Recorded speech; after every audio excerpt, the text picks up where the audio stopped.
Hi guys, it's EveAnna Manley from Manley Labs, and today we're going to show you how to bias your Manley tube amplifier. Today we're using a Manley Stingray in my office. Alright, this is a really easy procedure and anybody can do it, and you want to do it as often as you'd probably check the air pressure in your car tires or something like that. We're going to use a little multimeter that we ship with every tube amp here. You can use the cheapest multimeter possible, because we're just taking a DC voltage reading, and it's under 2 volts that we're going to read, so you can't get hurt or anything. It's so easy, this. Alright, we're going to set the meter for DC voltage. We're going to use the 2000 millivolt scale. That's a 2 volt scale if you have, you know, a meter that's not auto ranging, such as this. Alright, the black lead we're plugging into the ground of the meter, and the probe end we're going to put in the tip jack that says tip jack for measuring ground on the amplifier. On older Manley amplifiers, maybe we didn't give you a handy ground jack, so you're going to use the negative binding post to obtain a ground. So you'll stick the probe in the binding post along with your speaker leads to get your ground point there, okay? Then the red lead we're going to put on the DC voltage jack on the meter, not the amperage jack, okay? Very important. And we're going to put the probe end into the first tip jack here to measure the first tube. Now here, we've got a measurement of 246 millivolts. And that's just about exactly where we want to be on this amplifier.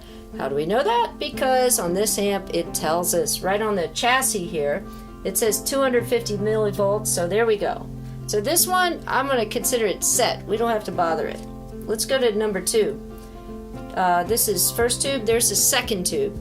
The second tube, we are measuring 367 millivolts. That's a little high, but not a lot. I mean, don't get afraid. Don't get scared. Let's go into the second trim pot here. This little blue trim pot down in this hole here, and it's labeled number 2 because we're measuring number 2 tube. And I've stuck my little screwdriver into the trim pot. I've got it engaged. I'm ready to turn very slowly. We're going to turn this down.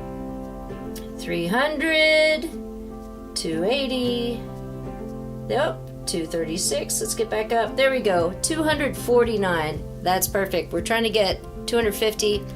And why that's really close, I'll tell you the math behind it. What we're measuring when we're measuring the bias here is we're measuring a voltage over a resistor. So using Ohm's law, 250 millivolts divided by the 10 ohm cathode resistor, that's going to give us 25 milliamps.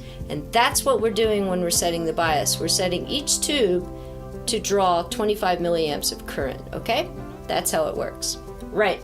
So we would go through every tube. There's 8 output tubes. We do this 8 times, and then we go back and do it again because they kind of pull a little current from the bias supply and they all interact a little bit. And once we've done them twice, we're good.